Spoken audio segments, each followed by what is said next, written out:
Olá, conselheiros, conselheiras.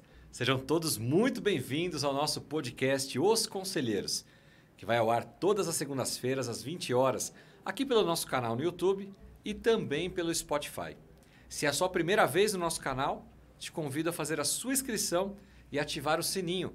Assim você fica sabendo dos próximos episódios aqui do nosso podcast Os Conselheiros e outros conteúdos também da Board Academy. No nosso podcast, nós entrevistamos empresários, executivos, conselheiros, empresárias, executivas, conselheiras. Ou seja, esse espaço é o espaço para todos. E nós aprendemos com cada história de vida pessoal e profissional. Espero que você goste do episódio de hoje. Deixe aí a sua curtida e os seus comentários também. Bem, conosco hoje tenho o privilégio de estar conversando com Lia Parente. Lia Parente é COO da iRancho, além de ser conselheira e também uma das board members. Todo conselheiro que faz parte do nosso ecossistema aqui da Board Academy é gentilmente chamado de board member. Quer saber mais sobre os grupos de formação, os programas aqui da Board Academy? Entre em contato conosco. Deseja montar um conselho na sua empresa? Nós podemos te ajudar também. Basta entrar em contato, estamos à sua disposição. Muito bem, querida Lia, seja muito bem-vinda ao nosso podcast. Obrigada, Marcelo. Bom, primeiro é um prazer estar aqui com você, contando um pouquinho, né, compartilhando essa história e tentando inspirar outras pessoas, em especial outras mulheres, a se tornar conselheiras. Você sabe, Lia, que eu estava numa reunião hoje, inclusive, na Secretaria do Estado de São Paulo, e nós estávamos conversando sobre essa importância da diversidade, da inclusão e especialmente da questão de mulheres em cadeiras de conselho. Existe uma pesquisa feita por empresas que possuem conselho e que possuem conselho somente formado por homens e conselhos que têm, então, essa diversidade, especialmente com a inclusão de mulheres. E os conselhos diversos produzem resultados melhores. As empresas vão melhor quando tem mulheres ocupando cadeiras, seja na liderança como no ambiente ali dos conselhos. E não porque as mulheres sejam melhores ou os homens melhores, mas porque a diversidade, a pluralidade traz grandes benefícios. Você concorda com isso? Nossa, Marcelo, não poderia concordar menos. Na verdade, é quase um lema, uma missão, inspirar novas mulheres a participar, seja C-level, seja de conselheira. Eu acredito muito e vivenciei, né, esse benefício de ter a pluralidade. São olhares diferentes, um é mais coração, outro é mais lógica, é a forma de acolher pessoas, é diferente. É diferente. E traz um olhar que faz com que o empresário que está do outro lado, quando a gente está falando, né, de conselheiro... O empresário ou a empresária, né? Ligue chavinhas, né? Então, toda vez que a gente acolhe... E o conselho, eu acho que tem um lance muito interessante, que ele é plural por natureza. A gente nunca fala... Dificilmente a gente vai falar de um conselho de um, né? Eu então, brinco que conselho de um não é conselho. É amigo do dono, é um mentor, um coach, mas... Conselho é formado por conselheiros. E quando a homens gente e quer mulheres. Algo plural, você quer diversidade. Com certeza. Você não quer 10 pessoas falando a mesma coisa para você. Seja no background, né? Um pode ser financeiro, o outro industrial, o outro cuida do meio ambiente, o outro das vendas, do marketing, no conhecimento, no background, mas também no gênero, na idade. Na idade. Como é inteligente um conselho que tem pessoas mais experientes e também a jovialidade, né? De pessoas aqui que estão chegando no mercado agora. Então, aqui já fica uma, talvez, desmistificação para quem está nos assistindo, né? Você não precisa ser um C-level ou ter sido um C-level, um presidente de empresa para se tornar um conselheiro.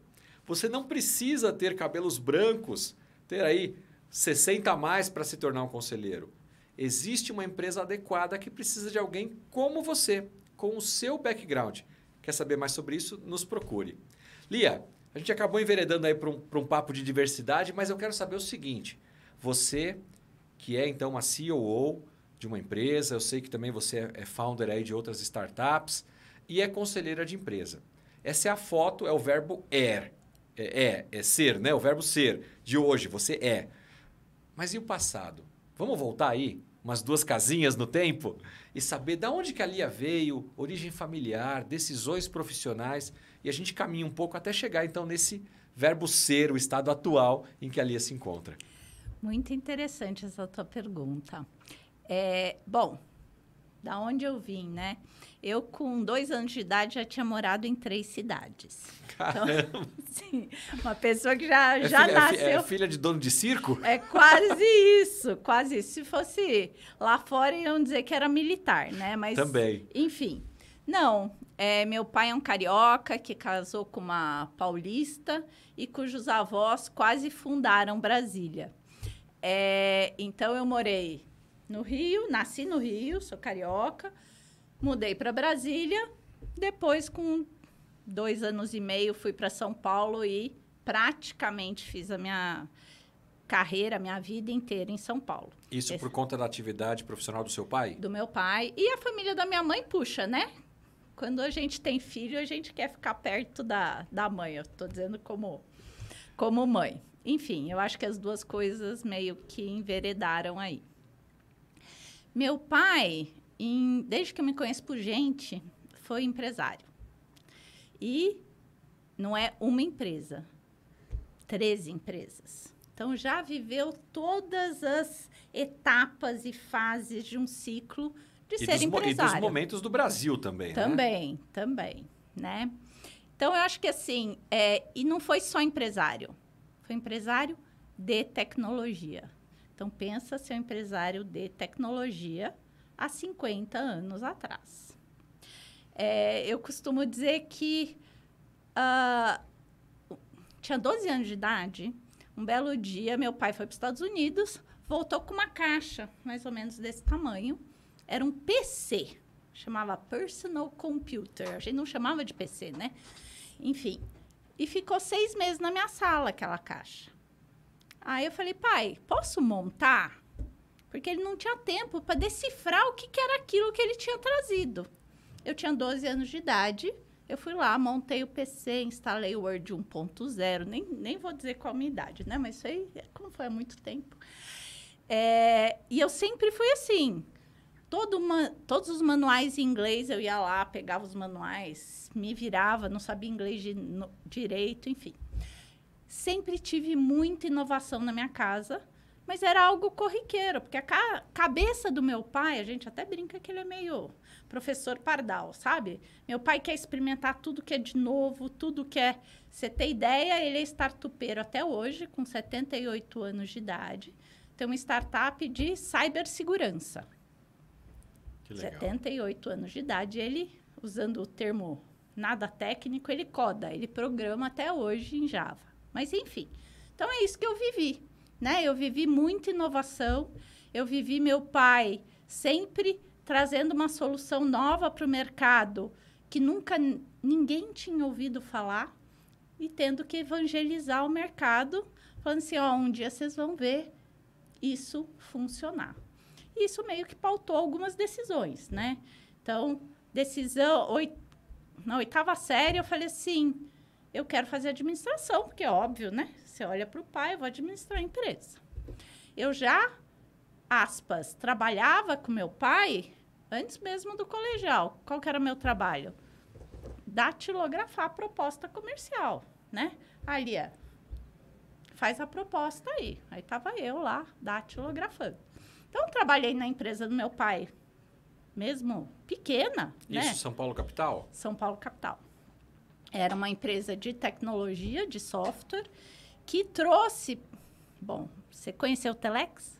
Sim. Então, uma das inovações dessa época que eu já trabalhava, começava a entender o que ele fazia, ele transformava a mensagem Telex em e-mail, porque era uma forma de democratizar o Telex, porque senão o Telex só chegava em Telex. Claro. Não chegava no seu computador, né? Então, virando um e-mail, resolvia. Depois passou para fax, para e-mail. E assim por diante, né? Só que numa época onde ninguém imaginava que conseguiria pegar uma mensagem do outro lado do mundo e chegar no seu e-mail, né? Sendo que lá não tinha internet. Nesse outro lado do mundo só tinha um Telex. Então, sempre vivi muito inovação, quis fazer administração. Aí fui para a GV, fui fazer administração na GV. Mas a hora que você entra com contato com o mundo corporativo, ainda mais a GV, né? A GV tem essa pegada do corporativo, brilhou os olhos. Eu falei, ó, pai, então, eu preciso conhecer o mundo antes de voltar a trabalhar com você. E logo na saída da faculdade, um professor me selecionou para fazer as consultorias Tem uma consultoria na GV que é dos professores da GV. Tem uma que é a Júnior, mas tem a do professor da GV. E aí foi assim que eu comecei. Eu comecei em consultoria. Dessa consultoria, eu fui para uma consultoria de tecnologia, já trabalhando como gestão, porque no final das contas eu era gerente de projeto. E sempre fui gestão em tecnologia, desde muito jovem, porque saí da faculdade meio já gerenciando projeto, fazendo, né? A gente criou, eu costumo dizer que eu participava das inovações antes das inovações terem nome. Então, eu lembro que eu projetei um ERP antes que a palavra ERP existisse. Né? Então, a ideia, o conceito do que seria, viria a ser um ERP. Exatamente, que é sair do pedido... sair do pedido até a entrega do material, baixa do estoque, todos esses movimentos de um sistema de gestão integrado, eu estava fazendo lá no comecinho da década de 90. E esse termo nem existia, né? E assim foi minha carreira, sempre com tecnologia, consultoria, hora... E você se formou em administração, mas você não viu falta de fazer uma outra formação em tecnologia, ciência da computação. Não lembro nem como que era o nome da formação na época, né? Eu tenho até vergonha, porque por muito tempo, para ser mais sincera, até o ano passado, eu não fiz... O único curso que eu tinha feito de tecnologia foi um curso de Pascal aos 13 anos, junto com meu pai. Então, ele foi fazer um curso de Pascal e eu fui junto. Eu fiz Pascal também, Você fez? com 14 anos. Gente, então, eu fiz... Pascal, linguagem C e Assembler. Tipo isso. Aí, depois, não, eu sempre me auto-atualizei, porque em tecnologia tem esse lance, né? Se você não for lá, se você está numa área mais de gestão, implementando soluções, etc., você tem que estar sempre buscando novas soluções, entendendo o que há de mais top. E a formação mais básica não chegou a me fazer falta, né? O que eu fui estudar mais recentemente foi inovação. Então, teoria da inovação, ciclos de inovação, porque aí eu vi que eu estava indo muito para esse lado, né? A minha formação realmente foi administração, depois eu fiz MBA em marketing estratégico, mas aí eu já estava na minha terceira startup. Mas então, deixa eu voltar um pouquinho, né? Então, eu fui para o mercado corporativo, fui para a Alcatel, que é uma multinacional. Aí, da Alcatel, eu fui para a Oracle como consultora. Aí, fui casar. Aí, a gente quer ficar parado no lugar, né? E consultoria, a gente viaja muito. Aí, tinha uma vaga em vendas e era estado de São Paulo. Eu falei, me dá essa vaga de vendas aí. Eu falei assim... só que eu nunca tinha vendido nada, Marcelo, nada. E no primeiro ano eu ganhei um prêmio de 1% dos vendedores da Oracle Mundial. Uau! Aí o pessoal falou assim, Nia, mas como assim, né? Eu falei, a única coisa que eu tenho é interesse genuíno no problema do meu cliente. A partir do momento que eu fazia uma venda consultiva, eu vendia muito mais do que os meus pares que estavam, né, interessados em colocar produto na rua. Porque eu vendia o produto e vendia a consultoria, que era o meu background inicialmente. Então, assim, eu fui parar em vendas porque eu queria casar. E quando eu vi, eu tinha realmente uma pegada da venda consultiva que me desenvolveu horrores e trouxe boas lembranças. A gente está falando da década de 90, é isso? Ou já entrando nos anos 2000? Não, finalzinho de 90. Isso foi 99. Beirando ali o bug do milênio. Beirando o bug do milênio. Época boa também para vender serviço especial, né? Porque... Todo mundo preocupado com isso, criando seus backups impressos, né? Porque não sabia o que ia acontecer. Eu brinco que foram os meus melhores projetos. Porque era o projeto que tinha data e hora para acabar, né, Marcelo? Não tinha jeito. Ó, você tinha que fazer. Eu que fizesse até o ano 2000 dava certo. Até 1º de janeiro dava certo. Que não era contingência. Era uma análise de risco enorme. Então, a gente fez muita análise de risco nessa época. Né? O que essa nova geração até tem uma certa dificuldade de parar para olhar. Gente, tem que ter plano A, plano B, plano C, porque... É verdade. Né? O ano 2000 vai vir, querendo você ou não, você tem que saber analisar as questões.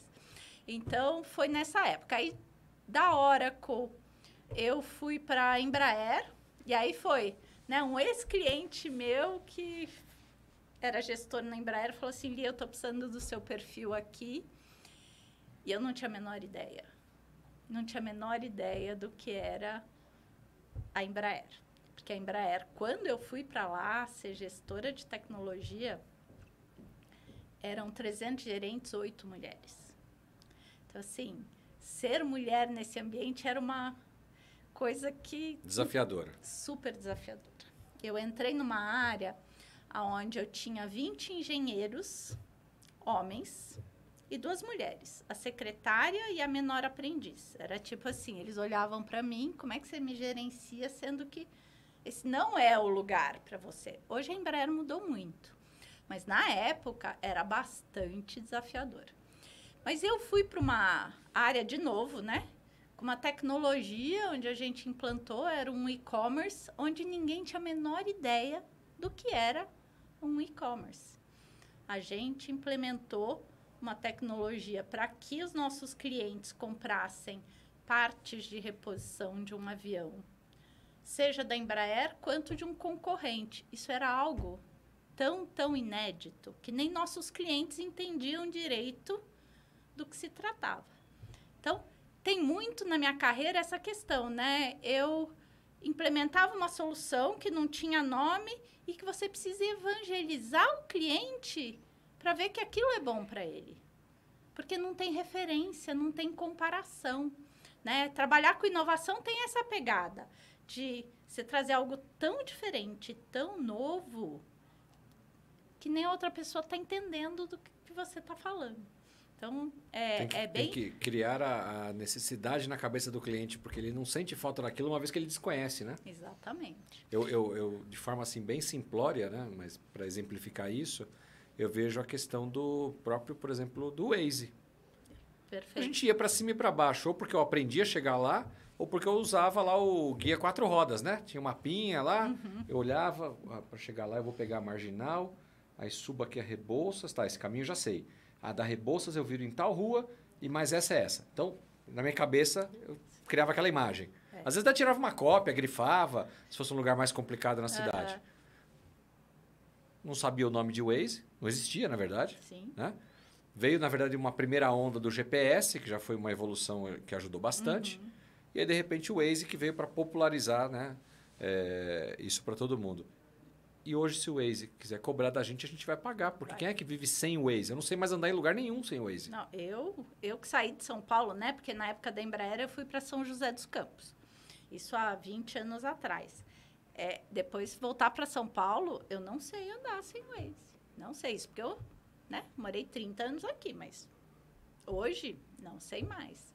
Depois a gente pode até, talvez, abordar um pouco sobre isso, como algumas empresas conseguem criar algo, gerar a necessidade do cliente, apresentar ao cliente sem cobrar, para em algum momento virar a chave e começar a ter uma cobrança quando o cliente já não pode mais viver sem aquilo, né? Essa discussão, né, dos freemiums ou dos modelos freeware, ela é bem interessante, porque aí você cria necessidade, cria dependência, e a gente vê o ChatGPT fazendo isso todo santo dia, né? Agora a versão 4 ou 4... Como que eu não vou para ela, né? Tá free.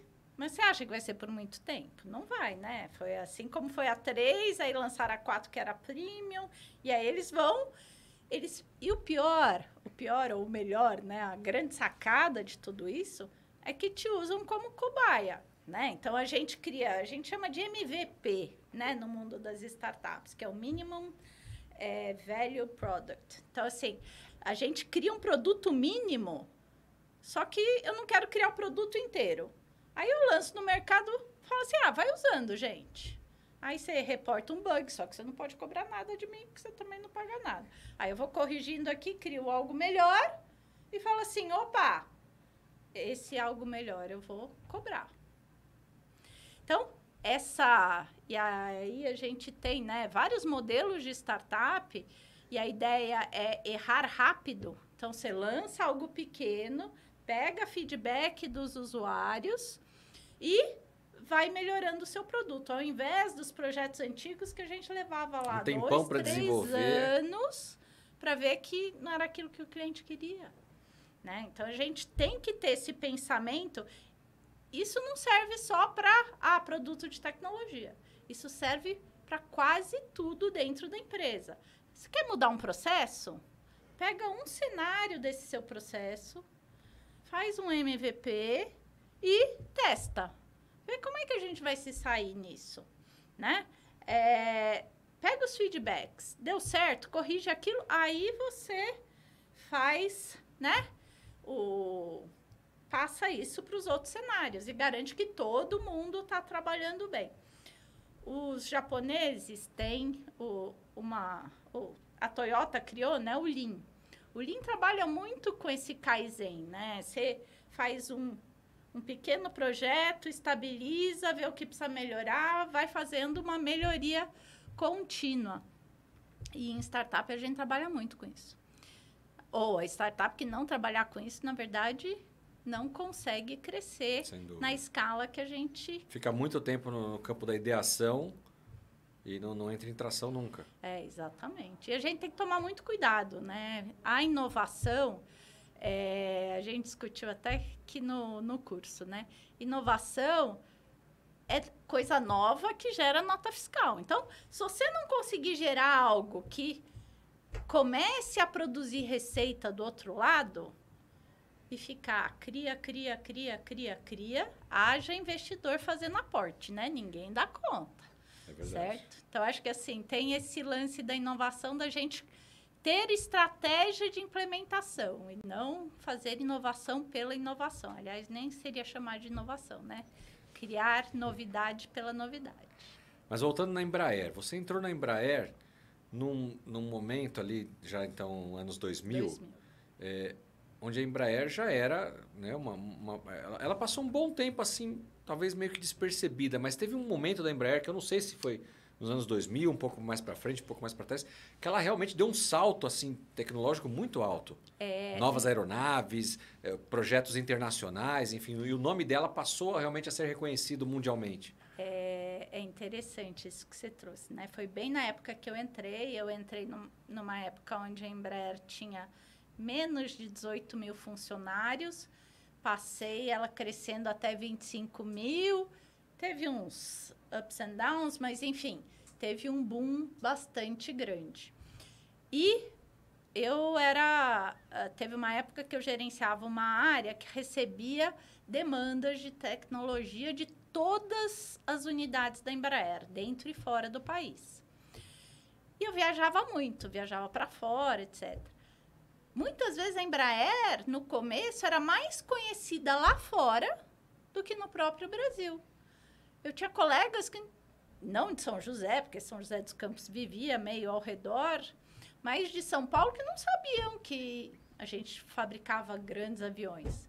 Mas no final da minha... Ou que a Embraer só fabricava aviões para o governo, para a área militar brasileira, alguma coisa do tipo, né? Exatamente. Não aviões comerciais para outros países. E lá no finalzinho da minha estadia na Embraer, a Embraer começou a fazer o avião privado, né? O pequenininho. E aí deu um boom, né? Aí deu um boom. Quase todo pecuarista hoje em dia tem um aviãozinho. Então, eu acho que a Embraer cresceu muito e se profissionalizou muito.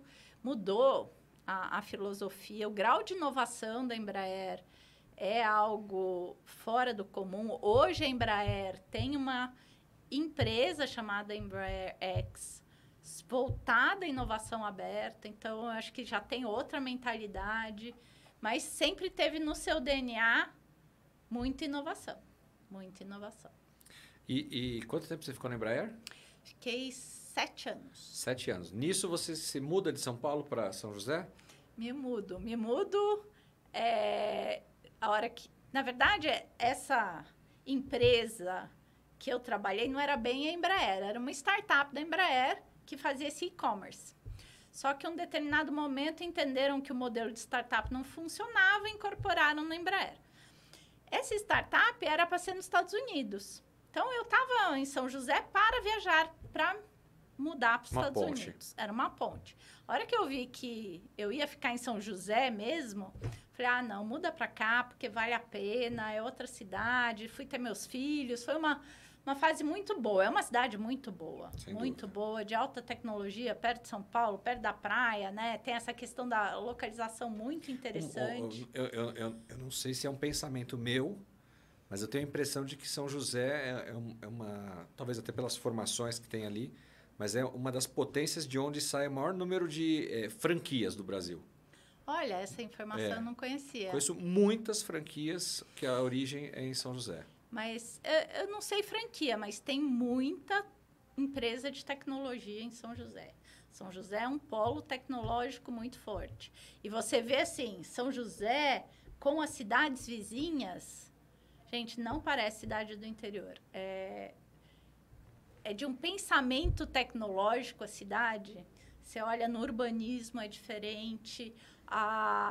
Os hábitos são diferentes. Tem uma coisa muito característica e isso vem, né, de uma Embraer, de um ITA, um CTA, que realmente incorporam essa visão de alta tecnologia, de querer ser uma cidade para frente, moderna. A gente tem até uma ponte estaiada lá, entendeu? Tem umas coisas meio exageradas. O seu marido é de tecnologia também, não?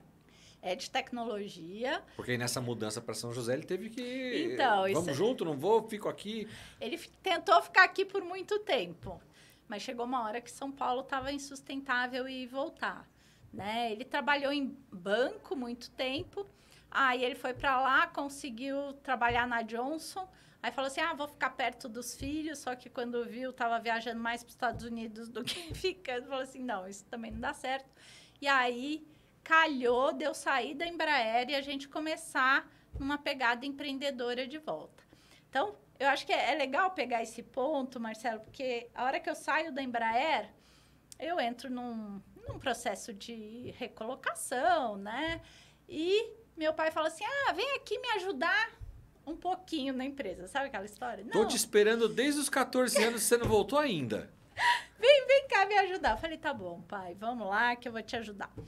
E aí eu descobri que dentro da empresa do meu pai, de novo, tinha uma tecnologia que hoje tem nome, chama Robotic Process Automation, que na época não tinha nome, né? A gente chamava de robozinho, carinhosamente. Eu tinha um cliente que chamava de macro marombada, porque fazia umas mágicas no computador e ele não entendia o que fazia, enfim. Hoje é super, né, natural a gente falar de RPA. E aí, eu peguei essa tecnologia do meu pai, fiz o primeiro spin-off e aí foi a minha primeira startup, né? Chama Super Client Solutions. Meu marido está conduzindo ela. E a gente tem uma tecnologia que é uma inteligência artificial, de novo, na época que a gente não falava de inteligência artificial. Fica aqui o parênteses, né? Hoje tem essa vibe de se falar de inteligência artificial, porque popularizou o uso, pelo menos com uma característica do usuário não tecnológico, porém a inteligência artificial já está aí há muito, muito tempo, né? Então, eu estou falando que no ano de 2006 estava eu lá criando uma startup de RPA que ninguém sabia o que era, precisava evangelizar, falar que você ia ganhar muito dinheiro se você delegasse algumas tarefas, né? Hoje a gente fala, né? Algumas tarefas para o robozinho, que ele ia facilitar, ele erra menos, enfim. Então, eu tinha vários desafios nesse sentido. Essa foi minha primeira startup. Eu lembro que na empresa anterior que eu trabalhava, eu criei uma RPA simplesinha para emitir nota fiscal. Como facilitou a vida. Né? Não, é porque assim, tem certos trabalhos que não servem para o ser humano. trabalhos de muito detalhe ou muito repetitivos, a tendência do ser humano é perder os detalhes. Dá um apagão em algum momento, né? É perder os detalhes. Aí tem o humor da pessoa, brigou com a esposa de manhã, não sei lá, quando você vê, não saiu o processo exatamente igual. Então, tem tarefas que são muito peculiares ou muito características de que, cara, delega para o robô, a regra de negócio é tão clara, ele vai fazer sempre assim, olha que bênção, olha que belezinha. Então, ele sempre vai fazer desta forma. E você usa o seu tempo, o seu cérebro para coisas mais criativas. Exato. Né? Eu acho que é abrir a gente para criar, inovar e assim por diante. E aí, então, 2006, você falou? 2006. Cria-se essa spin-off da empresa do seu pai e cria-se ali uma startup. A pergunta que não quer calar, 2006, quase 18 anos atrás, por que eu ainda chamo ela de startup? Em que estágio ela está para ser ainda considerada uma startup? E aqui você pode talvez dar uma aula para a gente. O que eu considero uma startup ou não? Eu vou montar um carrinho de pipoca, é uma startup? Não, porque a startup tem que ter esse conceito. Há 5 anos de empresa, ainda é startup ou depois de um X tempo ela deixa de ser startup e passa a ser uma empresa normal? Dá para a gente esse horizonte para quem está nos assistindo aqui? Não, eu acho ótima essa tua pergunta. Tem várias linhas de raciocínio para definir o que é startup ou não é, né? Eu acho que uma das principais, eu diria que essa não é mais startup, tá? Só na época foi uma startup, hoje não seria mais uma startup. Mas acho que uma das linhas que a gente pega ela ter um potencial de escalar rapidamente. Então, a gente fala muito de startups de base tecnológica que tem nessa curva de tração para escalar muito rapidamente. O prazo como é que fala? É um pensamento? Mas tem várias linhas metodológicas que dizem que a Google considera até 10 anos. A outra linha considera até 6 anos e assim por diante. Outro dia eu ouvi alguém dizer que o Nubank ainda é uma startup. Caramba, desse tamanho? Como? Pois é. Então, mas eu acho que Porque poderia ser tempo ou faturamento também, né? Como não, dizer tamanho, que você não... que é atração lá em cima. Mas eu acho que essas empresas que nasceram startup e cresceram muito rápido têm mentalidade de startup mais do que são uma startup. Porque o que a gente fala muito no mundo da inovação aberta, né, que é onde eu me especializo, tá? Por que é importante a gente juntar o que a gente chama de corporate, que seria essa grandona, com a startup? É que muitas vezes a corporate não é capaz de inovar com a mesma cabeça de startup. Cabeça de startup é isso que eu falei, é não ter medo de errar, fazer pequeno, implementa, erra. A corporate, que já está com processos estabilizados há muito tempo, ela fala assim, eu sempre fiz assim, por que eu vou mudar? Está aqui todo o roteiro para lançar um novo projeto, temos que seguir toda essa cadência, porque sempre funcionou assim. E eu estou dando lucro, por que eu vou mexer? Sabe a história da cash cow, né? Da vaquinha lá? Que eu acho que a hora que você coloca a mentalidade da startup ou se associa com uma startup que tem menos a perder, você cria inovação com muito mais potencial. Então, quando a gente fala de inovação aberta, é a capacidade da gente montar um ecossistema onde eu tenho a corporate que tem um problema e eu tenho startups capazes de solucionar esse problema junto às duas. E aí maravilhas acontecem, né? Eu acredito muito, muito nesse modelo. E lá em São José dos Campos, a gente tem o PIT, que é o Parque de Inovação e Tecnologia, onde a gente vive isso no dia a dia, Marcelo. Então, é ter um centro de inovação do metrô, um da Nestlé, enfim, metrô, Nestlé, Climatempo, intercalado porta com startup. E você sabe o que acontece no final do dia? A gente tem uma startup, esse caso eu acho muito interessante, porque aconteceu no corredor. Então, eu tenho uma startup que tinha um drone submarino que fazia inspeção em dutos da a Petrobras para ver se eles tinham corrosão, se tinha alguma falha estrutural, etc. Imagina que não dá para ficar esvaziando um duto de petróleo numa base de petróleo só para ver se está tudo bem ou não, né? Então, eles criaram esse drone submarino. Aí, batendo papo com o cara da Nestlé, a Nestlé falou assim, não dá para você fazer um desse para o meu silo de leite ninho? Porque a cada X anos eu tenho que esvaziar ele todo para inspecionar, para ver se está tudo bem, e eu jogo um monte de leite ninho fora. Aí foram lá e criaram um drone para inspecionar um silo de leite ninho. Então, assim, isso é inovação aberta no corredor. E é isso que a gente vive lá, né? É sentir, ter esse espírito de, cara, eu consigo inovar a hora que eu vejo uma dor e eu tenho uma vontade muito grande, genuína, de resolver o problema. Sem o ranço de, eu sempre fiz assim, então eu não preciso mudar. Uma outra tese que eu também já ouvi, e quero que você ou me confirme ou desminta ela, né? É de que as startups elas são criadas com o objetivo de serem vendidas e o fundador ganhar uma bolada e sair fora do negócio. Isso é interessante, né? Eu acho que elas dificilmente são criadas para serem vendidas. Justo pelo contrário, as 99% das que eu conheço têm um espírito de startup que identificaram um problema que muitas vezes nem o cliente tinha entendido que aquilo era um problema e teve a gana, a vontade, o propósito de achar uma solução. Agora, o investidor quer. E o ecossistema... Tem dois interessados, né? O founder e quem investe nela para ajudar ela a decolar. Então, o que acontece? Hoje, o ecossistema de startup ele está muito baseado no investidor anjo, na CVB, na CVC e assim por diante, né? Então, a gente tem um ecossistema muito forte que traz outras pressões para o founder. Então, eu tenho startup que não foi investida e aí ela tem o passo dela lá, talvez nem tenha uma escalada tão forte. E eu tenho a iRange, por exemplo, que está no segundo investimento. Aí a pressão é outra. Não necessariamente que seja vendida, mas, né?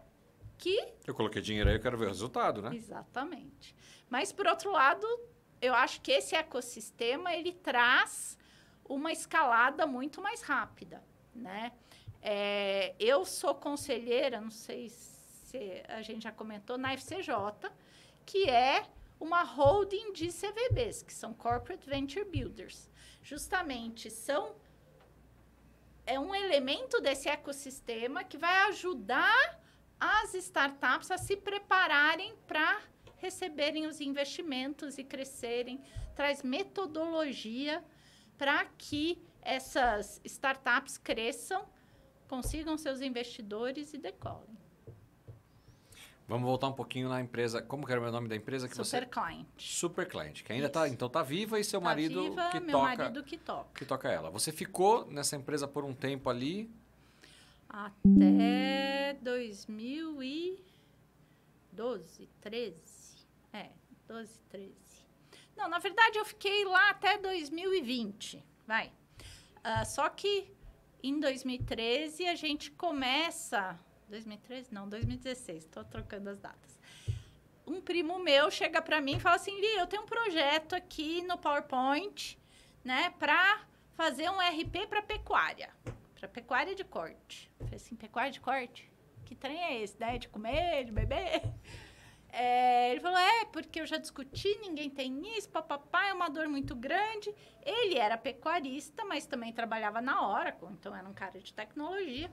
A gente tem outro sócio que é pecuarista, só pecuarista, não era da área de tecnologia. E ele falou assim, Li, eu preciso de você para gerenciar o projeto. Aí eu falei, tá bom, eu dou conta aqui, né, de gerenciar esse projeto.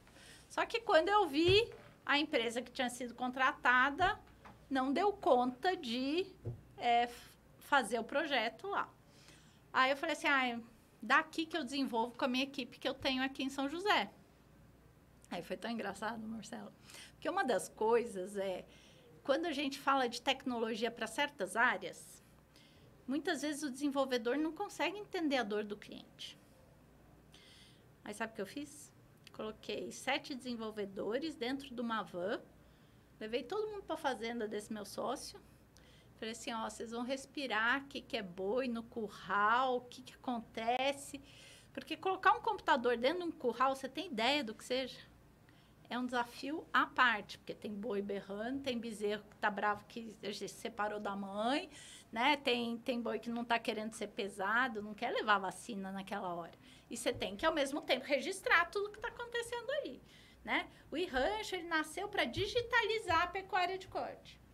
E eu precisava que o desenvolvedor entendesse que o usuário daquele sistema não estava sentado debaixo do ar-condicionado, com 2 telas, mouse sem fio e teclado sem fio. Ele estava, muitas vezes, num banquinho de plástico, numa mesa desse tamanho, sem mouse, num ambiente sujo, né? Com impurezas, que não é o propício para ter um computador lá. Então, uma das coisas mais legais foi essa. Eu falei assim, olha, Thiago, que é o meu sócio, né? Eu só topo se a gente fizer essa funcionalidade curral funcionar. E a gente vai começar por ela, porque normalmente o desenvolvedor começa pelas telas mais fáceis, né? Vai fazendo mais fácil. Eu falei, não, eu quero fazer o coração. Eu quero fazer o que é mais difícil. Se der certo, que é a história do MVP, né? No fundo é isso. Eu vou fazer o que vai fazer diferença para o pecuarista. Se ele gostar, se isso fizer sentido para ele, agregar valor, eu continuo a fazer o sistema. Senão a gente vai gastar um tempo aqui, né? Fazendo um monte de telas lindas e maravilhosas, mas não traz valor, ou essa ideia nem é. E aí foi. Quando eu vi, eu estava aprendendo sobre pecuária, que é outro mundo, né? Onde tem pouquíssima mulher, é altamente sim, ocupado por lideranças masculinas, mas na iRancho a gente tem 50% das lideranças femininas, a gente consegue fazer um trabalho realmente de diversidade muito interessante. Eu sou muito orgulhosa do trabalho que a gente faz lá nesse sentido. E que começou lá em 2016, essa brincadeira. É. Paralelamente mas até então eu estava ajudando, né? De novo. Mas fundei, aí em 2020 a gente recebe o primeiro investimento e o meu sócio falou, não, eu preciso de você full time aqui, porque eu preciso crescer, preciso escalar. E a partir de lá a gente já está no segundo investimento, estamos andando bem. E lançamos, o que eu tenho muito orgulho de dizer, uma plataforma de rastreabilidade da carne bovina, que é outra inovação. É você ter a história inteira da carne que vai para o seu prato num QR Code. Então, você consegue ir no supermercado, ler o QR Code e saber por onde aquele animal andou, o que ele comeu, que medicamento que ele tomou. E não sei se você sabe, mas um animal é de 2 a 4 anos para chegar no seu prato, né? Então, ele pode ter passado por terra indígena, por desmatamento. A gente consegue trazer essa transparência para o consumidor final. Além do que, tem linhas de carne premium que falam assim, essa aqui é sem antibiótico, essa aqui foi uma carne criada a pasto. Como validar isso, né? Não ser só um discurso ali. Porque eu, consumidor de gôndola, vou lá e vejo um ovo de galinha que é de tal jeito e outro. Por que eu pago 2, 5, sei lá quantas vezes mais nesse, só porque está escrito numa etiqueta, né? Eu tenho que ter uma garantia que esse rastreio pode me dar. E aí a gente tem toda uma tecnologia. Eu tenho IoTs, que são sensores no brinco do animal, para ler o animal, coletar o GPS para ver se ele estava naquele lugar mesmo. Tem uma questão de uma assinatura eletrônica do pecuarista, garantindo que aquela informação é verídica. Então, tem uma série de seguranças para garantir que a informação é verdadeira. E mais, sem trazer trabalho adicional para o pecuarista, porque outro dilema da rastreabilidade da carne o pecuarista já não tem uma margem gigante para adicionar processos no seu dia a dia. né? Porque isso adiciona esforço, adiciona custo. Sem contar que a gente tem uma questão de capacitação no campo. É muito difícil você ter uma mão de obra muito qualificada. Então, um dos principais desafios na e-rancho é ter algo muito user-friendly, né? Muito fácil de se usar, que qualquer peão, capataz, gerente de fazenda seja capaz de utilizar. Né? É isso, de certa forma, para qualquer aplicativo, né? A usabilidade tem que ser muito simples, né? De você atingir a grande massa. E existe um turnover, né? Pessoal do campo, a gente tem um problema de marketing, endomarketing da pecuária. Hoje em dia, ela pode chegar a ser mal vista. Inclusive, os nossos filhos, muitas vezes, você vai ver uma charge no livro da escola, está falando que a pecuária desmata. Né? Então, a gente tem vícios grandes, porque quem desmata é criminoso e tem que ser, por favor. Não entenda que quem desmata é criminoso. Mas, gente, é um percentual desse pecuarista que realmente está tendo práticas ilícitas, né? Só que essa visão, para essa nova geração, que é uma geração super ligada a propósito, etc., a gente está com dificuldade de manter esses trabalhadores no campo. Porque os filhos dos trabalhadores falam assim, não, isso não é bom, né? Não quero me associar a esse tipo de prática. Então, a gente está com um problema de endomarketing aí no campo complicado. Eu vejo, não sei se você concorda, mas com o avanço do ensino no Brasil, e olha que está longe de ser um ensino de tanta qualidade, mas, sem dúvida alguma, popularizou, né? O que era, na nossa época, a dificuldade para se entrar numa faculdade, hoje você só faz a inscrição, matrícula e paga lá faculdade a qualquer preço e você tem uma faculdade. Se é boa ou não, qualquer, não interessa. Mas você entra. Então, nós estamos, teoricamente, formando pessoas mais qualificadas. Teoricamente. Logo, essas pessoas que teoricamente são mais qualificadas ou são certificadas, têm um diploma, não querem mais fazer certos trabalhos, mas que ainda são necessários. Então, eu fico pensando nisso. Tem que ser qualificados. Eles têm que se qualificar também e melhorar estes trabalhos, né? Só que não estão tendo interesse em trabalhar aqui. Esse é o problema. Então, a gente tem que trabalhar esse marketing para deixar... E aqui eu estou falando em tudo, na construção civil, em vários aspectos está faltando mão de obra. E tem que ser qualificado, né? Hoje, se você pegar aquele estudo da Organização Mundial do Trabalho, que fala quais são as 10 próximas profissões, né? As profissões do futuro, você espera ver o que lá dentro? Você espera ver tecnologia, tecnologia, tecnologia e mais tecnologia. De 10 a 2 anos isso já. De 10.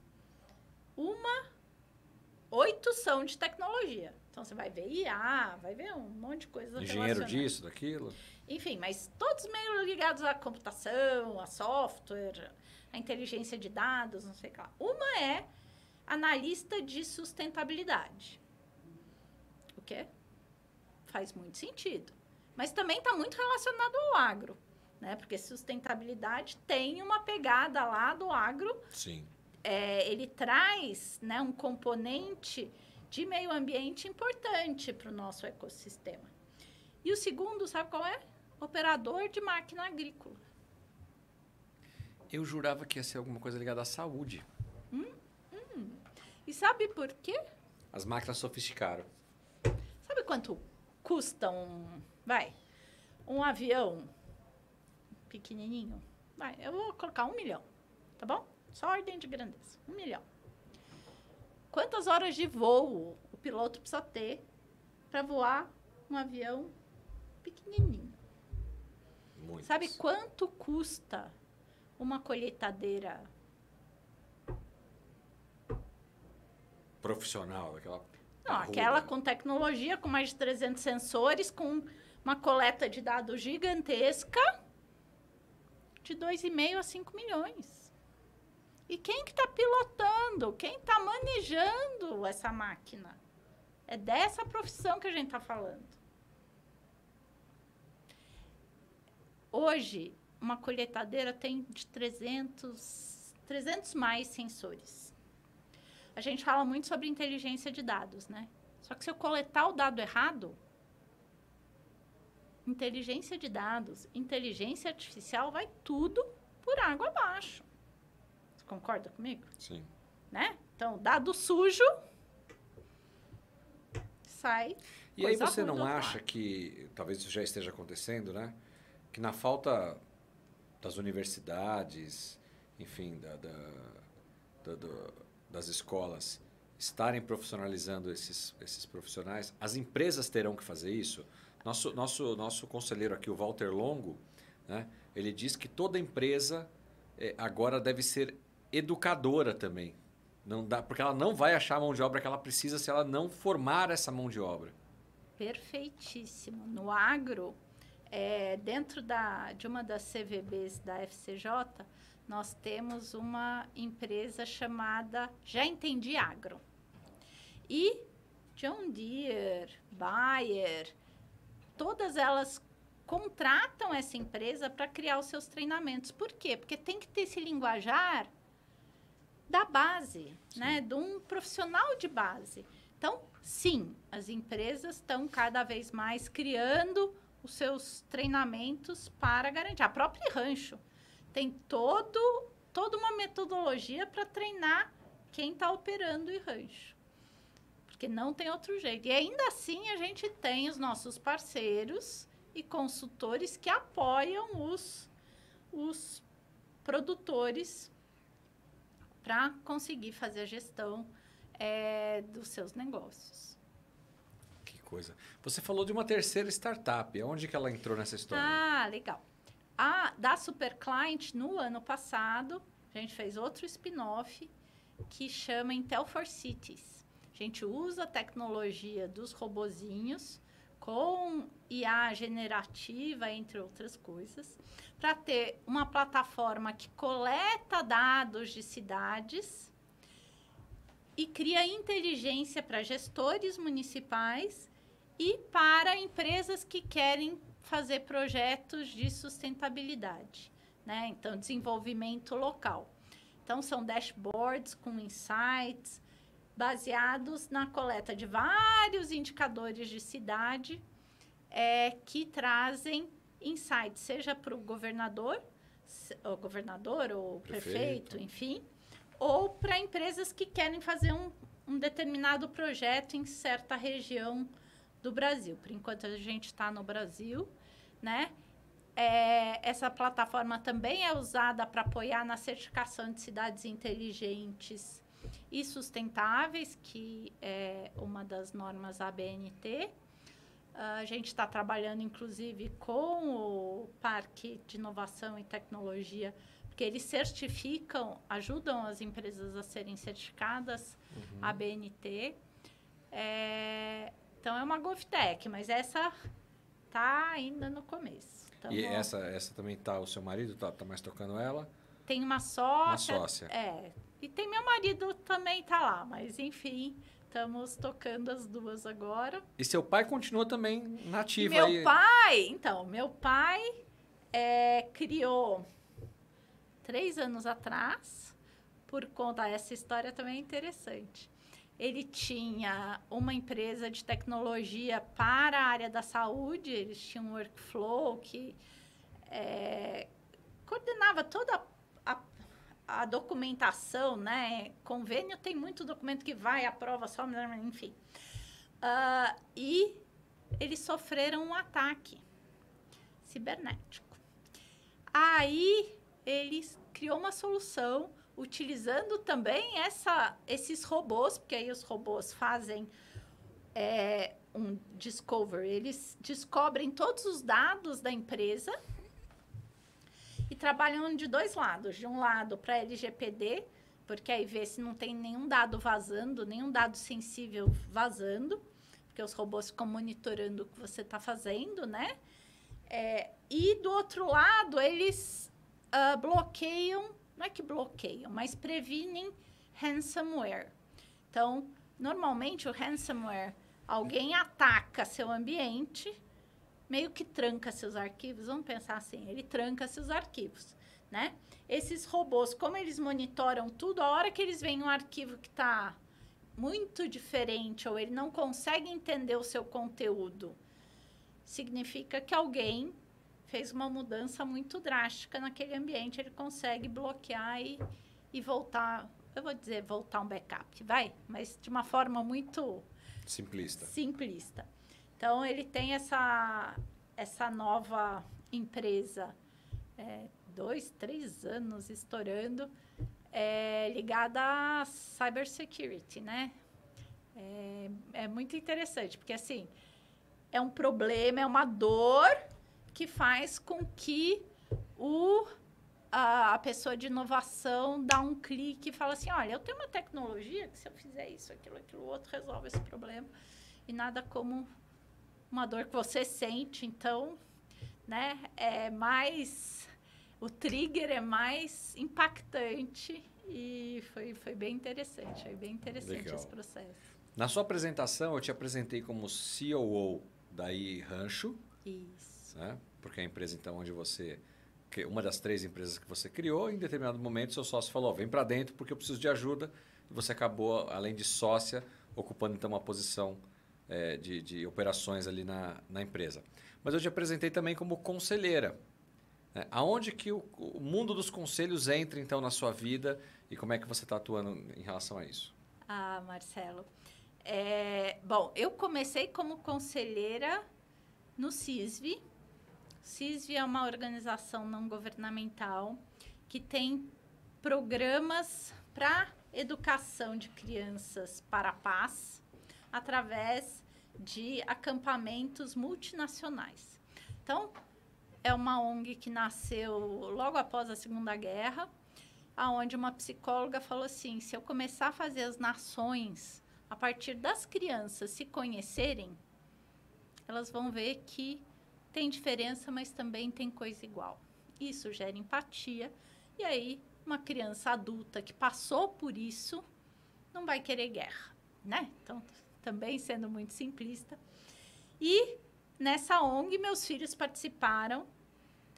E eu tenho uma gratidão muito grande, porque transformou os meus filhos, seja em características de liderança, porque tem uma metodologia muito específica, onde a criança com 12 anos já está planejando atividade, com 15 anos ela toca praticamente o acampamento, mas com acompanhamento de um líder adulto.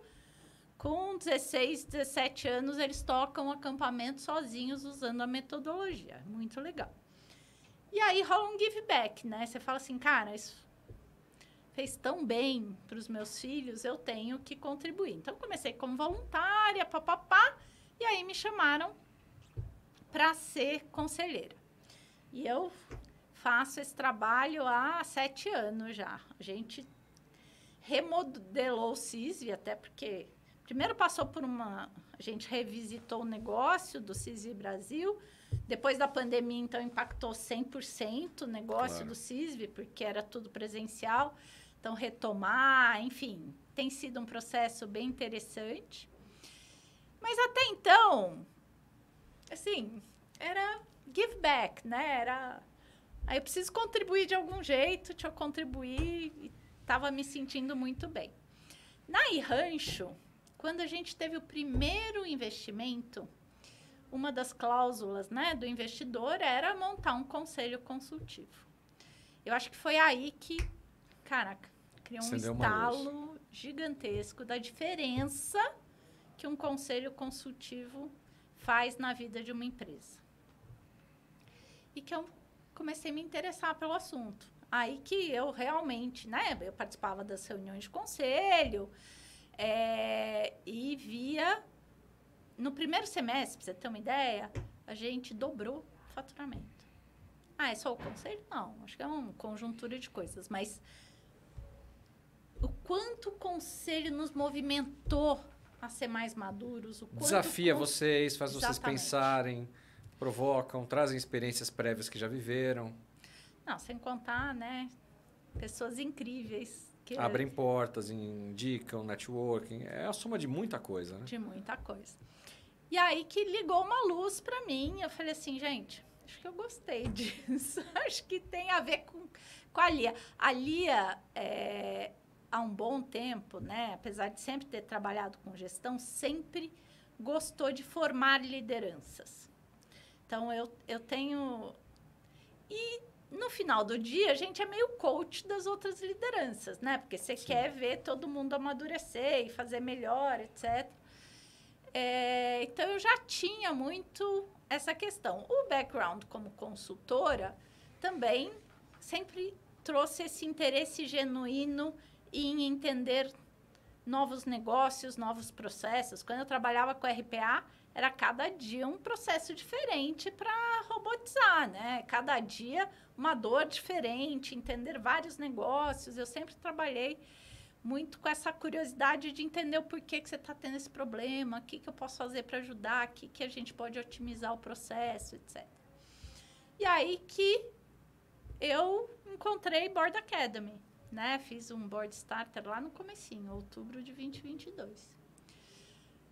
Nesse processo conheci Eduardo, que me indicou para a FCJ. E estamos num projeto muito legal lá juntos. Eduardo Gomes, parceiraço. Gosto muito de trabalhar com ele. E foi aí que começou. Então, assim, foi meio olhando, por exemplo, né? Olhando as outras pessoas, vendo que, puxa, eu já faço isso e nem sabia. Sabe aquela sensação assim? Eu faço isso e nem sabia. E é bem gostoso, eu gosto. Que bom. É bom poder ajudar os outros, né? Exato. E hoje, como board member, participando de outros programas aqui da Board Academy também, né? Eu me certifiquei recentemente, né? No PFCC. Já participei do Board Talks, que foi bárbaro, porque eram mulheres do agro. Pensa, uau. Foi sensacional. Bom, de novo, né? Adoro poder impactar e outras mulheres a fazer esse trabalho que a gente faz. Que mais que eu já fiz aqui? Nossa, parece que eu já fiz tanta Participou coisa. do Board Day, Board Summit, algum dos eventos presenciais? Sim, fiz Board Summit, acho que só Board Day. E Board Awards? Board Awards, muito exato. Importante, foi com uma carreira ainda recente, foi reconhecida pelo mercado como uma das conselheiras do ano. Foi sensacional, foi uma ótima surpresa, é muito gostoso entender esse reconhecimento, né? Porque, eu acho que quando a gente traz essa contribuição e é reconhecido, né, dá vontade da gente continuar, trazer mais, estudar mais, entregar mais, enfim, eu gosto muito. Muito bom, excelente, parabéns pela carreira. Já passamos de 1 hora da nossa conversa, parece que acabou de começar, mas quantos insights, quanto aprendizado a gente traz na sua fala. Então, eu quero te parabenizar mais uma vez, agradecer pelo privilégio de estar aqui te ouvindo. Eu que já te conhecia um pouco mais, né?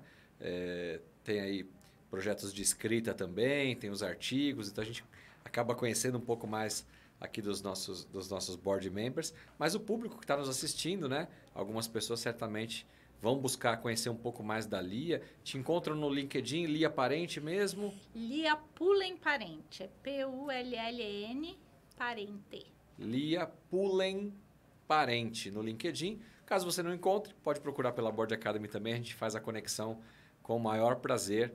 Você que tem uma startup, você que é do setor do agro, você que é uma mulher e quer bater um papo com outra mulher que é conselheira, que é empresária, olha aí a Lia, está aqui disponível para conversar com vocês também. Vai ser um prazer. É isso aí, uma ajudando a outra, né? Exatamente. Ou melhor, um ajudando o outro, todos se ajudando. Uhum. A gente começou a nossa conversa assim, né? Antes de começar a gravar.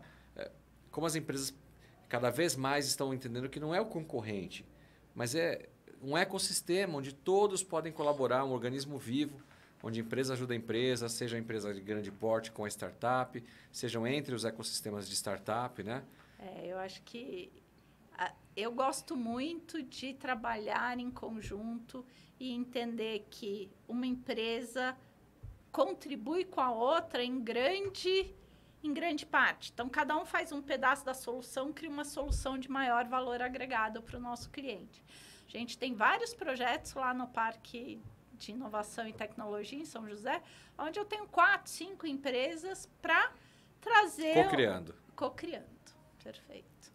Isso, assim, o cliente olha para a gente de uma forma diferente, né? Fala, você não está olhando para o seu produto, você não quer vender o seu produto, você quer resolver o meu problema. Isso faz toda a diferença. É isso aí. Muito bem, Lia. Quero te agradecer, então, mais uma vez pela presença aqui conosco, parabenizá-la. E você sabe que você é de casa, né? Opa! Conte sempre com a Board Academy.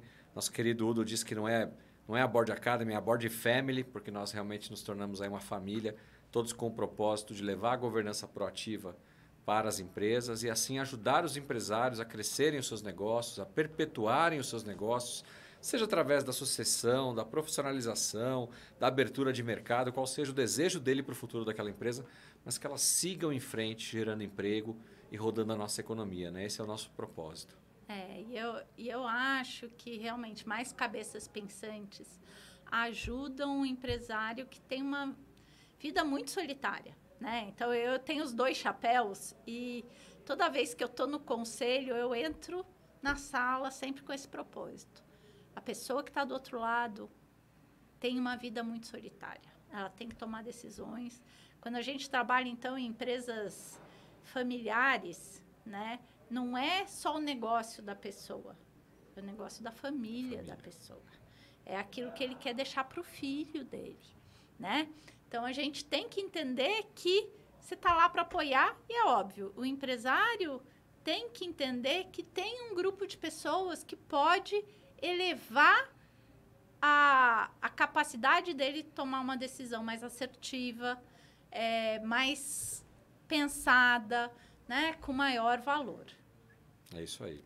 Muito bem. Obrigado, Lia, mais uma vez. Obrigada, Marcelo. Foi um prazer. E a vocês que estão nos assistindo, meu muito obrigado pela sua presença. E, novamente, se é a sua primeira vez no nosso canal, te convido a fazer a sua inscrição, ativar o sininho para que você seja notificado, notificada sobre os próximos episódios aqui do nosso podcast Os Conselheiros. Muito obrigado pela sua presença e nós nos vemos no próximo episódio. Até mais. Tchau, tchau.